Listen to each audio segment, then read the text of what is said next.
ആയിരക്കണക്കിന് വർഷങ്ങൾക്ക് മുമ്പ് തൻ്റെ മക്കളെ പഠിപ്പിക്കുന്നതിൽ പരാജയപ്പെട്ട ഒരു രാജാവിൻ്റെ കഥയുണ്ട്. അദ്ദേഹത്തിന് എല്ലാം ഉണ്ടായിരുന്നു, മികച്ച ഗുരുക്കന്മാരും സമ്പത്തും അങ്ങനെയെല്ലാം.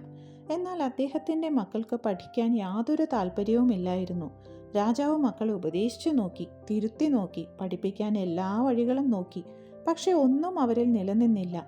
അങ്ങനെയിരിക്കുമ്പോൾ ഒരു പണ്ഡിതൻ രാജാവിനെ കാണാൻ വരികയും അതുവരെ ആരും പറയാത്തൊരു കാര്യം രാജാവിനോട് പറയുകയും ചെയ്തു. കുട്ടികളെ പാഠങ്ങൾ പഠിപ്പിക്കാതെ കഥകൾ പഠിപ്പിക്കൂ എന്നാണ് അദ്ദേഹം പറഞ്ഞത്.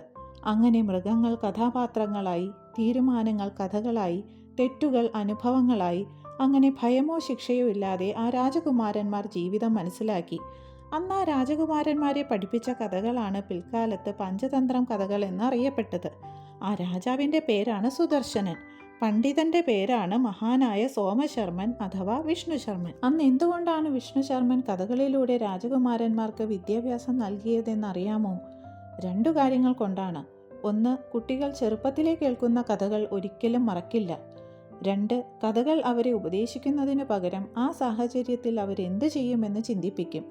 ഇന്നും കുട്ടികൾ ഇങ്ങനെ തന്നെയല്ലേ? നമ്മുടെ ഉപദേശങ്ങൾ അവർ മറന്നുപോകും. പക്ഷേ അവർ കേട്ടൊരു കഥയോ അവർ കണ്ടൊരു സിനിമയോ അവർ ഒരിക്കലും മറക്കില്ല. അതാണ് കഥകളുടെ മാജിക്.